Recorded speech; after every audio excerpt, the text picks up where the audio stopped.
in the locker room. You said you told everybody they were going to fold. Why'd you feel that way? Because I've been before. I've been before. You only wear black uniforms to feel confident.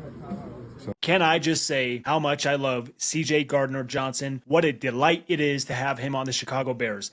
The attitude, the mentality, every fucking thing about this guy on our defense. The shit talk, the physicality, the confidence, the swagger, the credibility, the resume, every single thing about this guy. This clip of him talking about the Philadelphia Eagles, pretty much saying they'll fold. They're riding low. Their emotions, their confidence is hanging by a thread. That's why they're wearing black, to give them some sort of mental edge. As soon as we punched them in the mouth, which we did repeatedly throughout the game, they folded just as he said they would. I ain't never lied to y'all, and I ain't gonna start lying to y'all.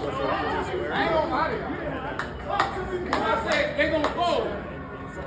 I've never been a liar. I don't lie to you guys. I told you they would fold. Hell, Ben Johnson and Dennis Allen, they knew it was going to be a dogfight. This game was going to be won in the trenches. You saw the weather, you saw the elements. It was going to be a statement game. This game meant more to the Chicago Bears than it meant to the Eagles. But CJ Gardner-Johnson, man, signing of the year. Who would have thought going into the season we were going to need to sign another DB, but injuries have crippled us. The Philadelphia Eagles, after winning a Super Bowl, decide to trade CJ Gardner-Johnson to the Texans. For one reason or another, it did not work out and ended up cutting ties with the Texans.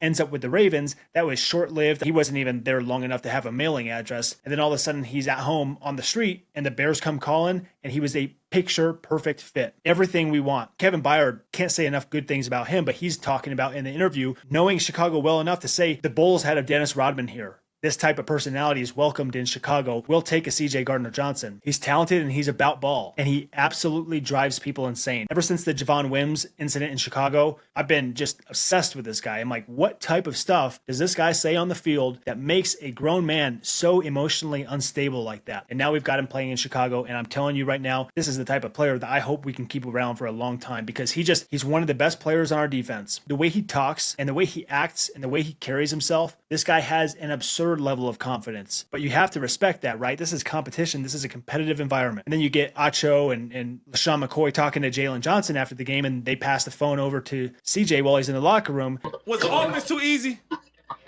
Predictable? Speak your truth. Speak your truth.